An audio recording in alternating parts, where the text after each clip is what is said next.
Logan, formerly known as Wolverine, now lives with his wife and kids on a small farm in California. Times are tough, and the family struggles to pay rent to the ruthless Hulk gang. With the due date looming, Logan tells his wife he won't sell their children's toys just to scrape the money together. He promises to figure something out. It's been over 50 years since he last popped his claws. He's now a pacifist for reasons he's kept to himself. A few days later, the inbred Hulk children show up to collect. When they realize Logan doesn't have the rent, one of them, Charlie, asks if he's ready for his punishment. Logan says nothing. In his mind, he imagines slashing Otis to ribbons, but it's just a fantasy. In reality, he accepts the beating. They thrash him in front of his family. His young son pulls a shotgun on them, but the Hulk boys just laugh it off. Before leaving, they warn him, double the rent next month or everyone dies. That night, a blind and elderly Hawkeye shows up at Logan's door. He offers Logan a job, help him deliver a mysterious package to the East Coast. Logan reluctantly agrees, and the two set off the next morning in the Spider-Mobile. Their first stop is San Francisco, now overrun by subterranean creatures known as Moloids, beings that can swallow entire cities but fear sunlight. While searching for survivors, they are ambushed by the Ghost Riders gang. Hawkeye is knocked down and Logan flees to the Spider-Mobile, but one of the riders intercepts. Even as he's beaten, Logan refuses to fight back, vowing never to harm another living soul. The gang moves to steal the cargo, but Hawkeye, using only his hearing, picks them off one by one. Afterward, he's furious Logan ran instead of fighting. They press on. Later, they reach Hammer Falls, a town built around Thor's fallen hammer, now a tourist attraction. There, they meet Hawkeye's third wife, the daughter of Peter Parker. She explains that their daughter Ashley has been imprisoned for staging a rebellion against the Kingpin, who now rules a huge chunk of the country. Clint promises to double Logan's pay if he helps rescue Ashley. Logan agrees but insists he'd rather die than pop his claws again. Meanwhile, in Salt Lake City, Kingpin hosts a brutal show, feeding captured heroes like Daredevil and Punisher to raptors before a cheering crowd. Logan and Hawkeye storm the prison. Hawkeye kills the guards and frees Ashley, but when Kingpin arrives, Ashley decapitates him and claims his territory. Then shockingly, she turns on her father.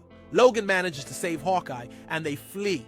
At a bar, Logan nearly loses control and comes close to unleashing his claws on a drunk, but holds himself back and storms out. Later, he opens up to Hawkeye and finally explains why he became a pacifist. 50 years ago, the X-Men were responding to a global crisis. During a sudden explosion, Logan woke to find Jubilee dead. He fought off dozens of villains until he faced Bullseye. Their brutal fight lasted nearly 2 hours, ending when Logan killed him. But in his final words, Bullseye begged for mercy and called Logan his friend. That's when the illusion broke, and Logan realized he'd been tricked by Mysterio. The villains he'd been fighting were his fellow X-Men. Logan had slaughtered his own team. From that moment on, he swore to never harm anyone again. 2 weeks later, they reach Pym Falls, a town built beside the skeleton of Giant Man. Their final destination, New Babylon, ruled by the Red Skull. Hawkeye never told Logan what was in the package, but Logan assumed it was drugs. Clint insists it's far worse. They meet the buyer, Tobias, in a hidden bunker. Inside the case are 99 vials of super soldier serum. Clint explains that Tobias is gathering a new team of heroes to overthrow the Red Skull, who took over the White House after killing Captain America. Tobias agrees to let Hawkeye have 1 vial and a spot on the team, a chance at revenge. But as Clint reminisces about the original Avengers, a soldier suddenly opens fire, killing Logan. Hawkeye rises in shock, but Tobias shoots him too. It was all a trap. There is no resistance, no rebellion. Red Skull controls everything. Back at the White House, the Red Skull admires his gruesome trophy room, filled with relics from fallen heroes. He dons Captain America's costume as a twisted mockery of the legend. Just then, Tobias and his men bring in the bodies, but Logan isn't dead. He wakes up, slaughters the guards, and confronts the Red Skull. They clash violently. Red Skull gains the upper hand, beating Logan senseless and smashing him through the trophy shelves. He grabs the ebony blade to finish, but Logan blocks the strike with Cap's shield, then launches a brutal assault. This time, when Red Skull taunts him, Logan doesn't hesitate. He decapitates him in 1 clean strike, his first kill in over 5 decades. Soldiers approach the room, but Logan finds the Iron Man armor, suits up, and blasts his way out.